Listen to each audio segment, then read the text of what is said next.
सना दिल्ली के एक जाने माने कॉलेज में मास कम्युनिकेशन की छात्रा थी और उसका शौक था अनसुलझे रहस्यों पर ब्लॉग लिखना।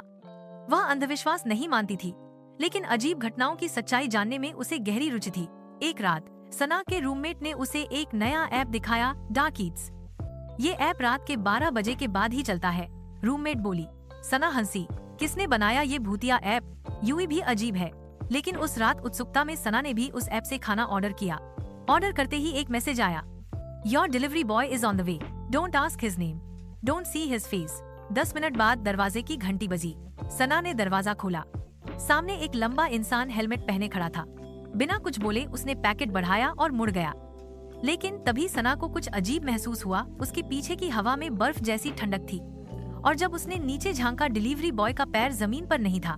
अगली सुबह सना को यह सोचकर झटका लगा कि जिस नंबर से उसे ओटीपी आया था वह नंबर अब अस्तित्व में ही नहीं था। सना ने ब्लॉग पर इस घटना को पोस्ट किया। क्या कोई भूत डिलीवरी कर रहा है? कुछ ही घंटों में पोस्ट वायरल हो गई। दर्जनों कमेंट्स आए। मेरे कजिन ने डार्क ईट से खाना मंगवाया था, अब 2 हफ्ते से गायब है। मैंने भी वही डिलीवरी बॉय देखा, लेकिन मेरे साथ रात भर अजीब आवाजें आती रहीं। मेरी दोस्त खाना खाकर बेहोश हो गई थी। सना ने गहराई से पड़ताल शुरू की और एक आईपी ट्रैकर से पता लगाया कि ऐप का सर्वर एक पुराने कब्रिस्तान के पास किसी पुराने गोदाम से लिंक हो रहा है। बख्तियार कब्रिस्तान। सना कैमरा लेकर उस लोकेशन पर पहुंची। अंधेरी रात थी और पूरा इलाका सुनसान। वह जैसे ही उस जर्जर गोदाम में घुसी, फर्श पर पड़े खाली डार्क ईट्स के पैकेट, पुराने फोन और एक पुराना स्कूटर दिखा जिसके नंबर प्लेट पर धूल में लिपटा एक नाम उभर रहा था, रणवीर। सना ने अपने ब्लॉग पर एक पुराना आर्टिकल पढ़ा था।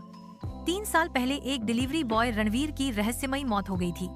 वो इसी रूट पर काम करता था और एक रात स्कूटर सहित गायब हो गया था। उसका शव कभी नहीं मिला। सना ने मोबाइल कैमरा ऑन किया और उस स्कूटर के पास जाने लगी। तभी पीछे से एक तेज हवा चली और एक छाया उसकी तरफ लपकी।